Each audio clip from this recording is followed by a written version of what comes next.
So, what we're going to talk about today is very important. Our response to God's faithfulness, living faithfully in return. Nakilala po natin ang Panginoon kung gaano siya ka-faithful ng mga nakaraang mga linggo na pinag-usapan natin siya. At kung ganun po siya, sobrang mapagmahal sa atin, marapat lamang po na ibalik natin. Ibalik po natin yung tangkilik pabalik sa Panginoon. Ibalik po natin yung pag-ibig niya. Ibalik po natin yung katapatan niya. Dahil hindi niya po tayo nilinlang, hindi niya tayo pinabayaan, binantayan niya tayo kahit tayo ay natutulog, at dinadala niya tayo sa tamang landas at sa mga tao na makakatulong sa atin. Iniiwas niya tayo sa gulo. Ayaw niya tayong mabuhay sa kasinungalingan. Gusto niya na ang ating buhay ay malago, masaya. At hindi to limitado syempre sa pagkakaroon ng material at pinansyal na mga pagkakataon. So ang nangyayari po sa atin kapag tayo po ay magbabalik tangkilik sa pamamagitan ng pagsunod sa ating Panginoon, tayo po ay mababago at tayo po ay dadapo sa buhay na makapangyarihan, makabuluhan, may direksyon, walang utang, walang agam-agam, walang makikipag-away o walang mga away sa atin. Tayo ay malaya dahil tayo ay hindi magkakasala. Lahat ng taong nakagawa ng masama laban sa atin, napatawad natin sila para sa kapakanan ng ating dibdib, ng ating isipan at ng ating relasyon sa kanila. At syempre, natutunan natin kung paano umibig ng tama dahil naranasan natin ang pag-ibig na mula sa Kanya. So bago po tayo magpatuloy, tayo po ay manalangin. Ama naming Diyos, maraming salamat po dahil napakadakila niyo po. Ang pag-ibig niyo, Panginoon, na hindi namin maarok, walang kondisyon. Namatay po kayo sa krus ng Kalbaryo para sa kapakanan namin upang una sa lahat, mabigyan po kami ng kaligtasan sa dagat-dagatang apoy.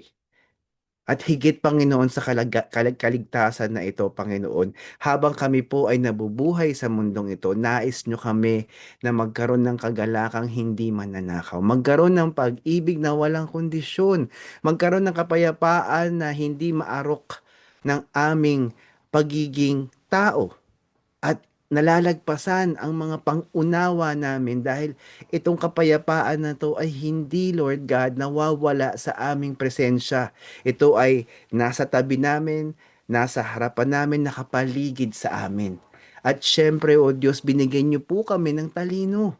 Talino dahil gusto nyo kaming matuto na magdesisyon ng ayon sa kalooban mo dahil lahat ng desisyon ayon sa kalooban mo ay mahahantong sa aming kapakinabangan, mahahantong sa aming tagumpay, mahahantong sa mas maganda at mas malayang relasyon sa aming pamilya, sa aming kapwa, kamag-anak o kahit sino man. Matututunan po namin na mahalin ang aming kapwa na hindi kaibig-ibig kahit po Panginoon ang aming mga kaaway o umaaway sa amin.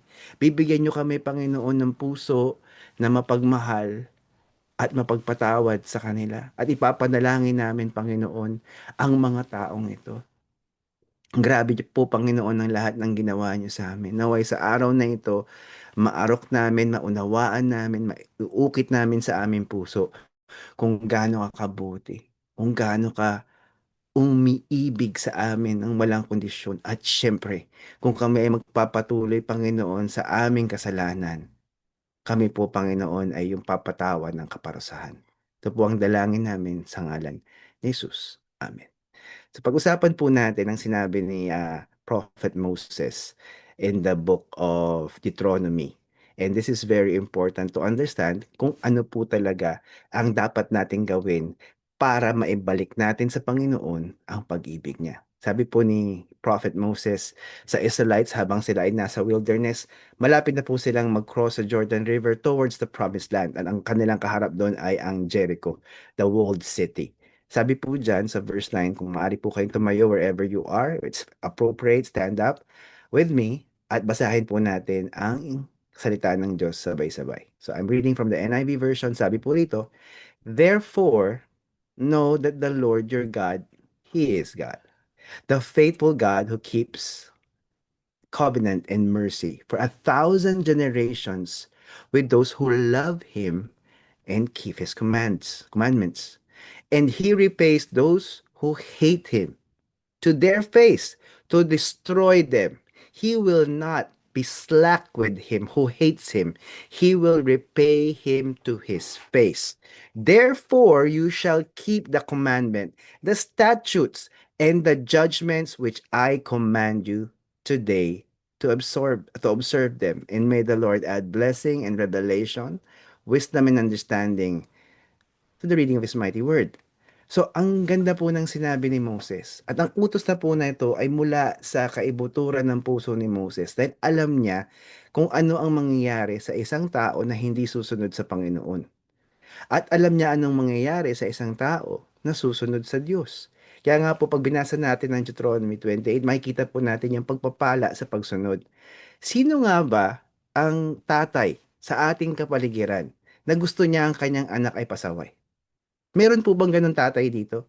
Yung sakit sa ulo mo yung anak mo, na kahit binigay mo sa kanya, binuhos mo sa kanya ang pag-ibig, namuhunan ka, hindi lamang ng yaman, kung hindi ng oras, panahon, at yung kalakasan mo sa taong ito, at yung talento mo para maibuhos mo, para mahulman mo yung anak mo, para maging mabuting adult eventually, ngunit kung pasaway siya, matutuwa ka ba?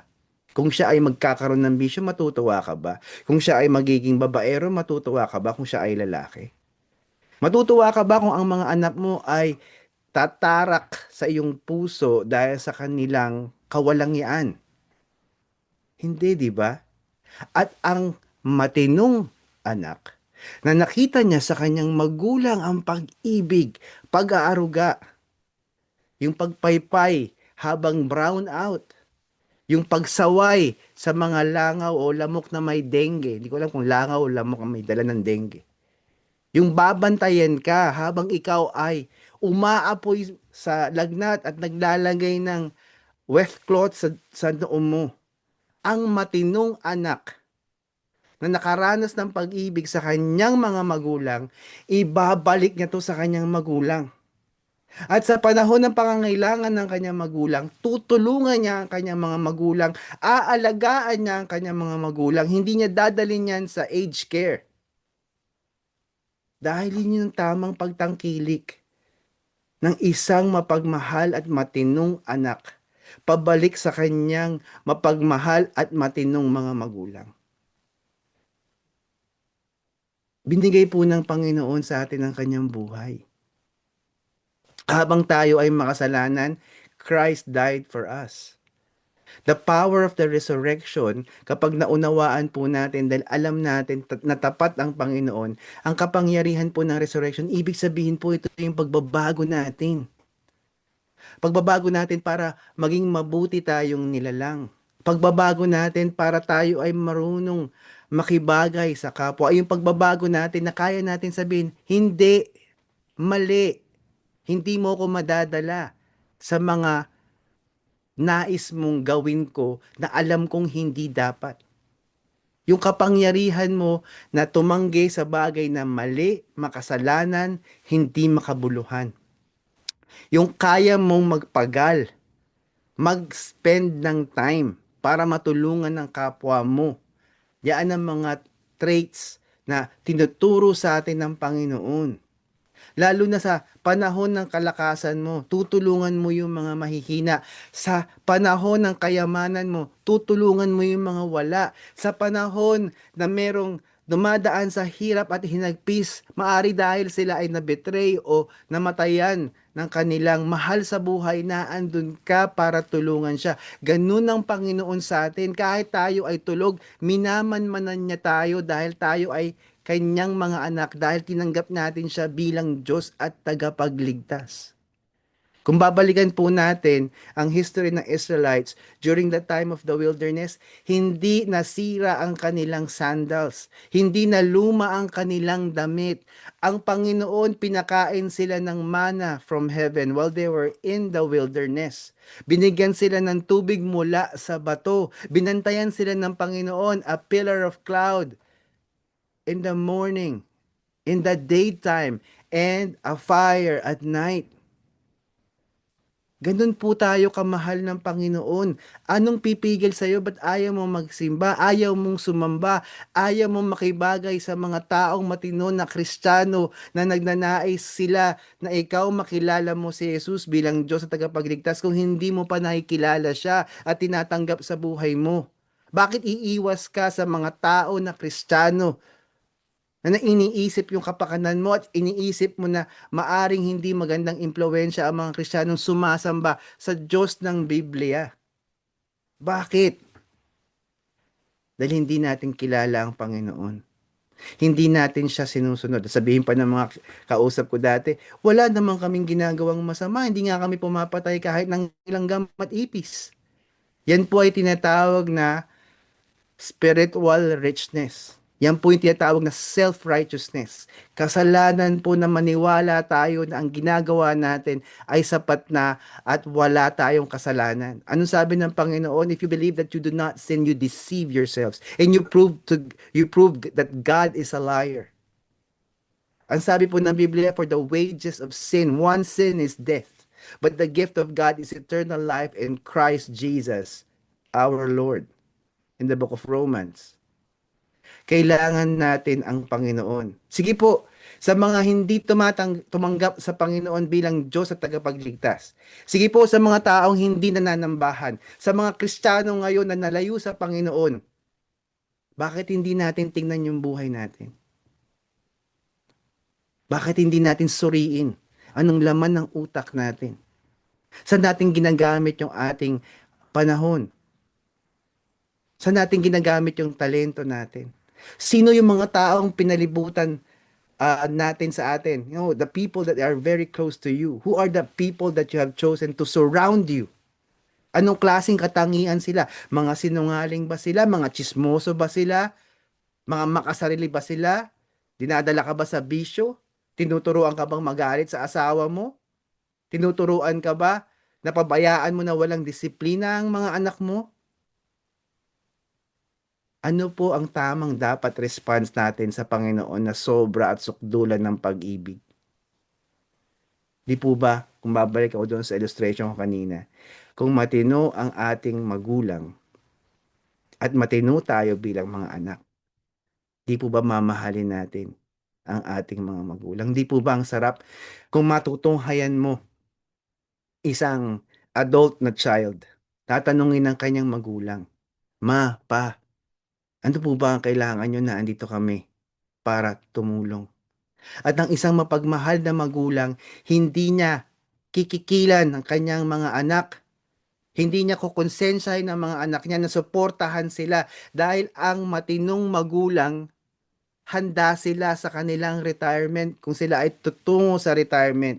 Hindi sila pabigat kahit kanino, lalong-lalo na sa mga anak nila. At pag sila ay naandyan, bumisita sa bahay ng mga anak nila, ang mga anak nila ay natutuwa dahil alam nila na hindi sila huhut-hutan ng kanilang mga magulang. Hindi sila pupunta sa kanilang mga anak-anak, nangutang kasi ako, pakibayaran mo naman yung utang ko. Hindi. Kaya nga po pag matino tayong mga magulang, dahil nagpasakop tayo sa Panginoon, ang resulta po, malamang sa malamang ang mga anak natin. Siyempre hindi garantisado to dahil ang mga anak natin may sariling isipan yan. Pero malaki ang probabilidad na ang mga supling natin pag tumanda, ibabalik nila ang pag-ibig mo sa kanila. Bakit ko po ito nasasabi? Kasi yun po ang nararanasan ko sa aking mga anak. Yan po ang aking patotoo sa inyo. Oo, naging sakit sa ulo. Once upon a time sila. Mayroon silang mga ginawang mga maling desisyon. Pero bumabalik sila doon sa tamang landas. At ayaw nilang maging pabigat sa aming pamilya. Ano sabi ng Panginoon? Sundin mo ko. Walang mawawala. Walang mawawala sa iyo at sa akin. Tayo ang unang pagpapalain. Tayo yung unang makikinabang. Ang sabi ng Panginoon, nagpasabog ako ng karunungan ng katalinuhan. Tinatawag kayo ng karunungan at katalinuhan. Bakit hindi nyo pinapapasok sa inyong tahanan? Bakit hindi nyo binubuksan ang pintuan ng isipan ninyo upang ang karunungan, ang katalinuhan ng Panginoon ang pumasok sa inyong isipan. Bakit basura yung nilalagay nyo sa utak ninyo? Sa kalagitnaan ng mga pagpapala ng Panginoon, bakit natin pipiliin magkasala? Bakit natin pipiliin magbisyo? Bakit natin pipiliin na unahin ng trabaho natin na alam natin ang Panginoon dahil sa kanyang katapatan, siya ang nagbigay ng trabaho sa atin at kapangyarihan na yumaman. Bakit natin susuwayin ng Diyos para doon sa ating magiging asawa? Bakit natin ipipilit ang ating gusto na ito yung gusto natin pakasalan dahil napaka makamundo ng ating karanasan na tayo ay kinikilabutan kapag naandyan sa presensya natin. Ngunit alam natin na maaring hindi siya tugma sa ating kinabukasan. Maaring hindi siya magiging matapat in the long run. Bakit ang magdidesisyon sa iyo yung katawang lupa mo? Hindi yung espiritu ng Panginoon na nasa iyo. Bakit hahayaan mong manakaw ang napakagandang plano ng buhay na nilatag ng Panginoon sa iyo? Bakit mo ipagpapalit yun? Malamang sa malamang pinalibutan mo ang sarili mo ng mga taong makamundo na kahit yung mga kasama mo ngayon, mga miserable sila. Na yung mga kasama mo ngayon marahil wala silang kagalakan. Hindi sila matagumpay sa buhay. At marami silang panahon sa kanilang mga kamay para itapon. Ganun po kabuti ang Panginoon. Kaya nga po naririnig niyo ang mensaheng ito dahil mahal tayo ng Diyos at nais niya na gawin natin ang tama. Dalawang puntos po ang pag-uusapan natin. Pag-uusapan po natin ang karakter ng Panginoon sa ating buhay at pangalawa, ano nga ba ang magagawa kapag sumunod tayo sa ating Panginoon? Our faith will be in action. Dahil aktibo po ito. Pag-usapan po natin una sa lahat ang reflecting His character in our lives. Basahin po natin sabay-sabay ang 1 John chapter 3 verse 1 to 3 NIV version. If you can stand up with me wherever you are, if it's appropriate, maaari po kayo tumayo with me while we read. Sabi po rito, "Behold, what manner of love the Father has bestowed on us, that we should be called children of God. Therefore, the world does not know us because it did not know him. Beloved, now we are children of God, and it has not yet been revealed what we shall be, but we know that when he is revealed, we shall be like him. For we shall see him as he is. And everyone who has this hope in him purifies himself just as he is pure. And may the Lord add power and might to the reading of His mighty word." Grabe po ang sinabi ng Panginoon dyan through the Apostle John. Ano pa nga ba ang pag-ibig na hahanapin mo? Pag-ibig na wagas walang kondisyon. Nanggaling lamang sa Panginoon, hindi yan matutumbasan ng kahit sinong tao. Kahit nga po ako eh. Hindi ko kakayanang mapantayan ng pag-ibig ng Diyos para mahalin ko yung mga tao sa kapaligiran ko. Higit ang pag-ibig ng Diyos. Imbis na nagpapahinga si Kristo ngayon dahil nasa langit na siya, nakaupo siya sa kanang kamay ng Panginoon sa trono, nananalangin pa rin po siya para sa atin. At patuloy niya na nilalagay ang kanyang sarili as our advocate. So he is mediating for us, he is advocating for us before the throne of God the Father so that we will live our predestined lives. The good works that God has prepared for us to do after natin na-receive si Jesus as Lord and Savior. At magiging maliwanag lamang ang mga bagay na ito kapag naintindihan natin yung pag-ibig. Anong sabi ng Panginoon dyan? Hindi tayo kilala ng mundo kasi hindi nila kilala ang Panginoon. At marireveal lamang o makikilala lang ang Diyos sa ating buhay. Anong sabi dyan?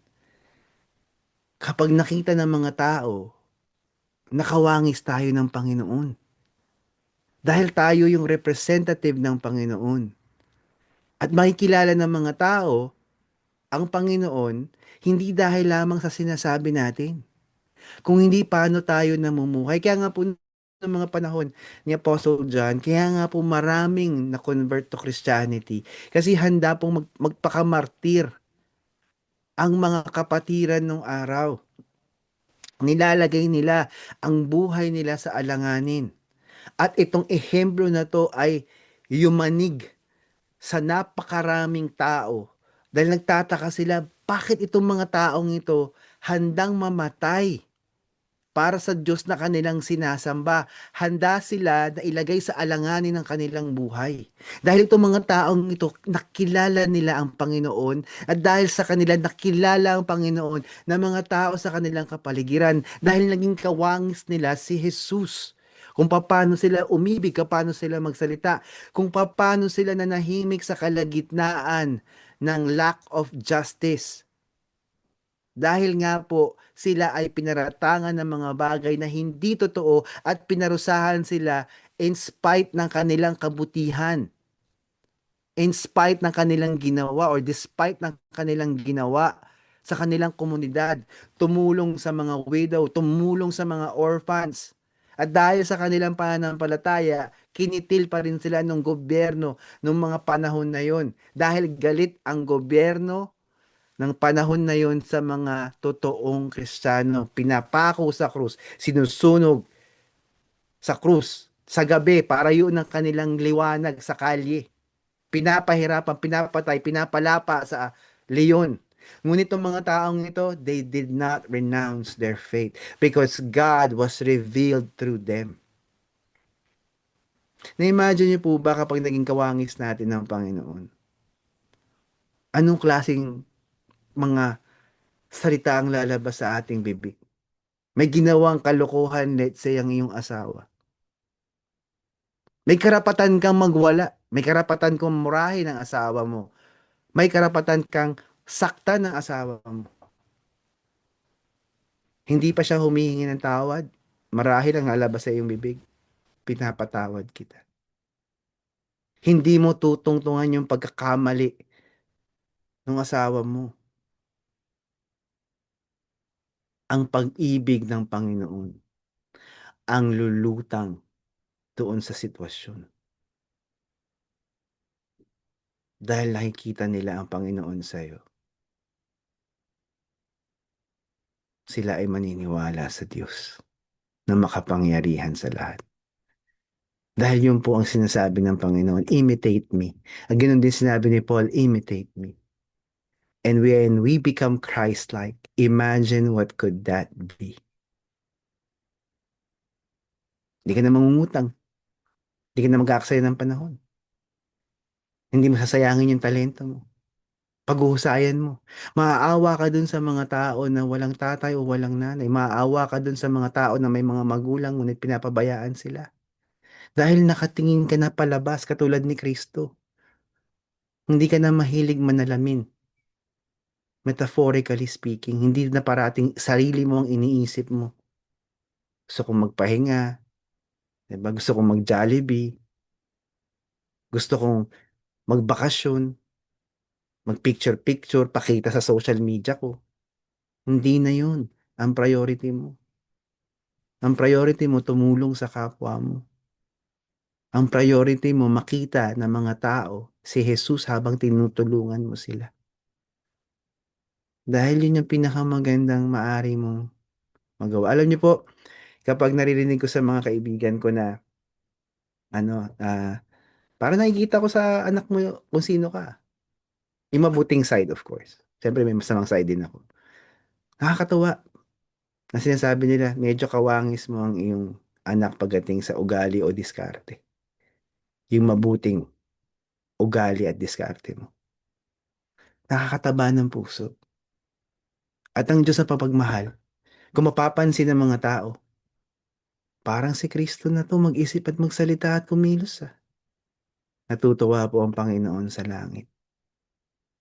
At lalo niyang pinapalakas, pinapatapang tayo. Yun po yung ginagawa ng Panginoon. Kaya nga po, ibang klase magtrabaho ang isang Kristiyano na kawangis ni Kristo. Ibang klase siya makipagrelasyon. Ibang klase siyang nanay o tatay. Ibang klase siyang anak. Ibang klase siyang kapatid. Ibang klase siyang mamamayan. Kasi marunong siyang umibig. Ang last na gusto ko pong i-share sa inyo is James chapter 2:17 to 19.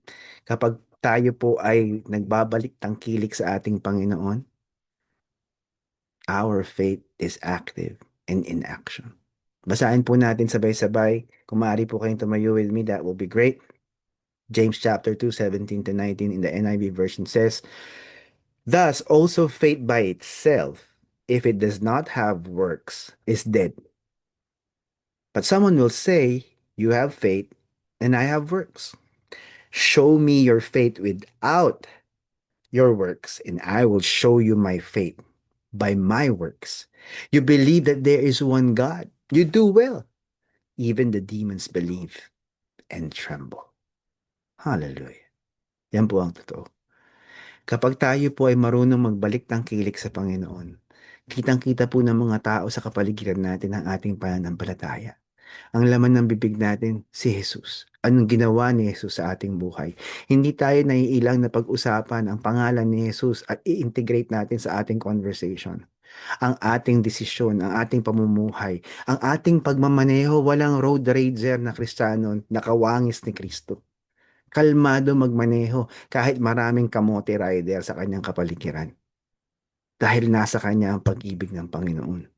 Kapag ako po ay nakakatsyempo ng mga kamote rider, iniisip ko na lang, nakakaawa sila. Bakit kailangan nila maging pasaway? Ano ba ang pinagdaanan nila nung kabataan nila o nung pinagdadaanan nila ngayon? Ano yung bitbit nilang galit? Kung bakit nila gustong magalit ang ibang tao o sila ay naghahamon ng away? Naisip niyo po ba yun? Ngunit ang isang tao na hindi kawangis ang Panginoon, isang tao na hindi aktibo ang kanyang pananampalataya, magagalit, makikipaggitgitan, makikipagmurahan. Gusto niya saktan yung kapwa niya. Anong magagawa nun? Hinayaan mong nakawin ng kamote rider ang kagalakan mo. At maari, nakasama mo pa ang pamilya mo at mga bata na, mga anak mo ng mga bata pa at narinig nila nagmumura ka. Di po ba? Na-imagine nyo ba yung driver na nagsasabing Kristiyano, hinahataw niya yung kanyang tawag dito, yung steering wheel at kung ano-ano sinasabi. Ngunit ang isang tao na aktibo ang pananampalataya niya, marahil lang gagawin niya, mananalangin niya sa kanyang isipan, no? I-verbalize niya, Panginoon, turuan niyo po itong kamote rider na to na maging patatas naman siya, wag ng kamote.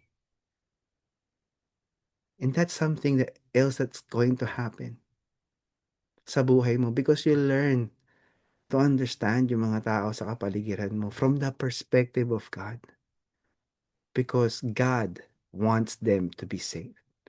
Otherwise, they will be punished for their unrighteousness and sins. Ganun po ka-beautiful ang Panginoon.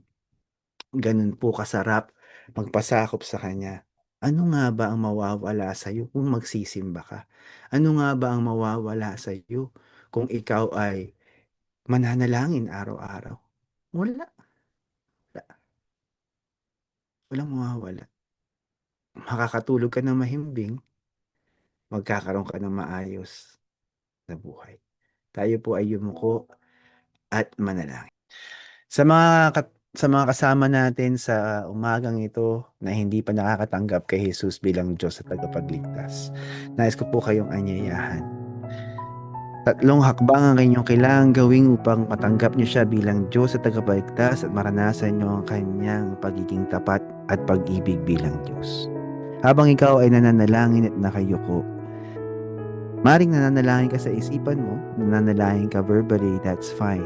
Ihingi mo ng tawad ang lahat ng kasalanang naaalala mo. The Bible is very clear. Sabi niya, pag humingi ka ng tawad at totoo ang paghingi mo ng tawad, ikaw ay kanyang papatawarin at ikaw ay kanyang ipopurify. Lilinisin kanya ng Panginoon.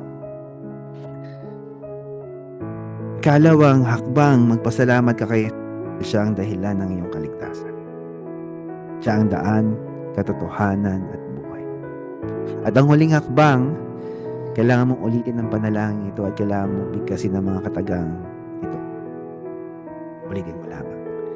Panginoong Jesus, alam ko po kung gaano mo ako kamahal.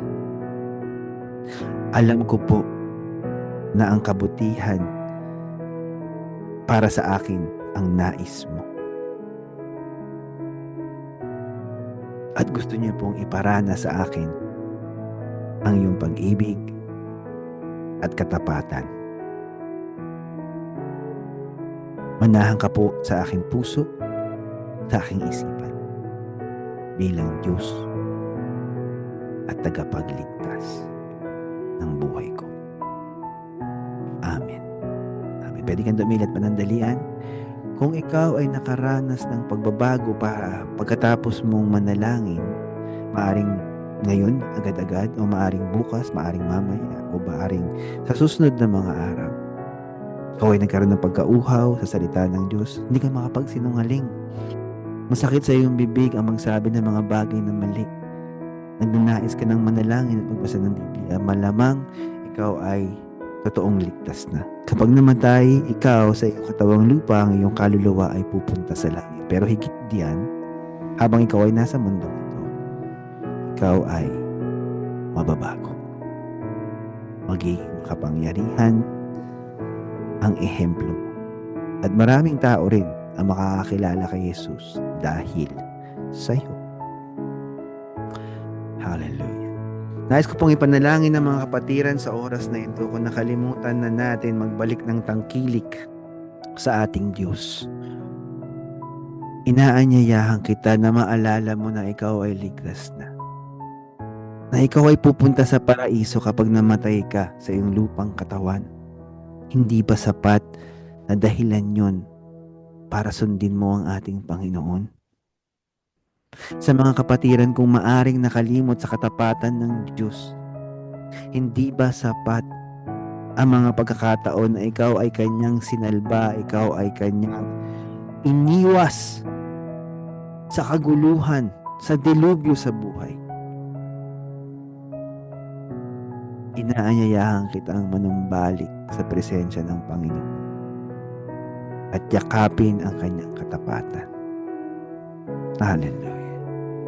Panginoon, sa lahat po ng aking mga kapatiran na nagnanais magbalik ng tangkilik sa iyo, ang dalangin ko po ay simple lang. Bigyan niyo po sila ng grasya at paranas niyo sa kanila ang iyong presensya. Mga kapatid, buksan niyo ang puso at isipan niyo para sa kabutihan niyo to. Hayaan niyo na linisin niya ang iyong dila. Anong sabi ng Panginoon, kung tayo ay magpapatuloy sa pananampalataya niya, sa pananampalataya natin sa Kanya. Hallelujah. Magkakaroon tayo ng aktibo na pananampalataya. At mababago tayo. We will become purified. And so today, dalangin ko, mga kapatid, bumalik tayo sa Panginoon. Sundin natin siya. That's the very least that we can do. Maging ehemplo tayo dahil kawangis natin si Kristo. Na marinig nila sa ating bibig ang pag-asa at ang magandang kinabukasan sa pamamagitan ni Jesus. Yan ang kailangan natin gawin. Hayaan natin na ang Panginoon ay pagpalain tayo. Hallelujah. Panginoon, maraming salamat po sa kabutihan mo, sa kadakilaan mo, dahil ikaw ang Diyos na makapangyarihan sa lahat at wala pong iba. Kaya po sa pagkakataong ito, kayo po ay aming tinataas, pinupuri at pinapasalamatan. Ito po ang dalangin namin sa ngalan ni Jesus. Amen. Amen. Ayan. So magandang araw po muli sa ating lahat at hayaan po natin na ang kapangyarihan ng Panginoon ay pumasa atin. At syempre po sa ating mga susunod na pagkakataon na tayo ay magkikita-kitang muli, hayaan nyo na ang Panginoon ang magbigay ng pagpapala sa inyong buhay. So until we see each other again, God bless you and keep you. May He make His face shine upon you. Goodbye for now and see you next Sunday.